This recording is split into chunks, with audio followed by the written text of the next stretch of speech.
question orale numéro 874 de M. Cyril Pellevat au ministre d'État, ministre de la Transition écologique et solidaire. Vous avez la parole, cher collègue. Merci Monsieur le Président, Madame la Ministre. Météo France est un établissement public administratif qui exerce les attributions de l'État en matière de sécurité météorologique des personnes et des biens. À ce titre, il apporte son expertise technique aux services compétents de l'État. Mais peut-on encore parler d'expertise au regard des failles systématiques dans les prévisions météorologiques annoncées par Météo France? C'est la question qui inquiète les acteurs référents du milieu de la montagne et sur laquelle j'attire votre attention aujourd'hui. La menace de fermeture continue à planer sur les stations Météo France situées à Chamonix et Bourg-Saint-Maurice. Et j'associe mes collègues présents ici, Loïc Hervé et Martine Berthet.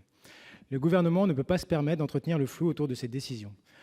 Au-delà de leur fonction de prévision météo, les stations de Chamonix et de Bourg-Saint-Maurice réunissent des agents qui disposent de la connaissance indispensable du territoire, de ses zones à risque, ainsi que de l'évolution des conditions nivologiques en période de crise en zone de montagne.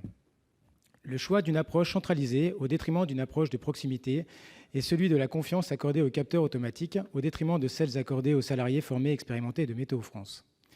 Les avalanches représentent un danger mortel pour les métiers de l'encadrement des sports de montagne. La faiblesse des outils de prévision et la perspective de la fermeture des stations Météo France laissent présager une recrudescence des accidents potentiellement mortels consécutifs à une avalanche météorologique dont la prévision n'aurait pas fait l'objet d'une diffusion préalable suffisante. Les chiffres sont édifiants. On compte en moyenne 21 accidents mortels et 30 décès par an. Plus de 80% des accidents mortels touchent les activités de randonnée et de hors-piste. Vous conviendrez, Madame la Ministre, que leur inquiétude est légitime et vous comprendrez que je la partage. J'ai eu l'occasion d'échanger avec des guides de montagne qui ont relevé des erreurs de précision qui dépassent le seuil de tolérance qu'il faut bien savoir s'agissant d'une prévision selon leurs propres termes. Pierre Dac nous a appris que les prévisions sont difficiles, surtout lorsqu'elles concernent l'avenir. Je lui concède. Mais la qualité des bulletins météorologiques à destination des guides de montagne et autres acteurs référents du milieu relève d'une mission de sécurité publique qui ne peut pas et ne doit pas être sacrifiée sur l'autel du budget. Depuis une dizaine d'années, le budget de Météo France consacré aux prévisions est en baisse. C'est alarmant et il faut dès aujourd'hui en tirer les conséquences. À court terme, les professionnels de la montagne préfèrent aux prévisions de Météo France celles de nos voisins suisses ou belges. À plus long terme, se profile de manière inquiétante le risque de développement des sociétés météorologiques privées qui remet en question l'existence et la pertinence du service public de Météo France.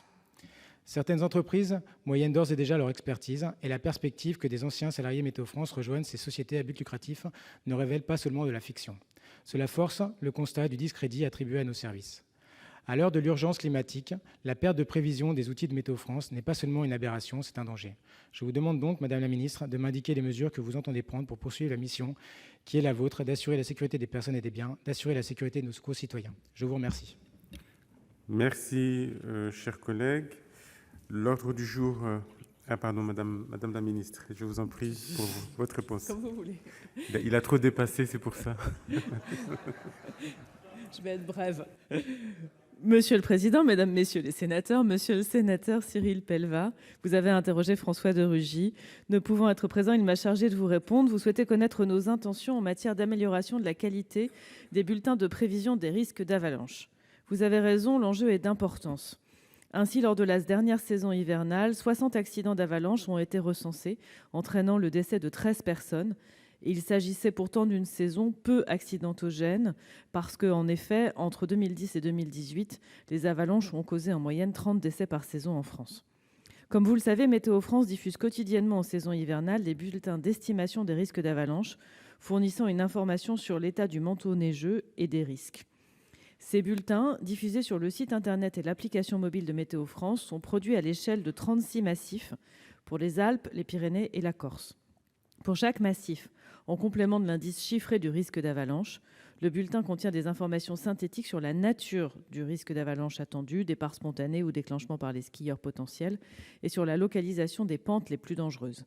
Ainsi, pour le département de la Haute-Savoie, 3 bulletins sont diffusés et permettent de délivrer une information sur l'état du manteau neigeux et le risque d'avalanche de manière précise pour les massifs du Mont-Blanc, des Aravis et du Chablais.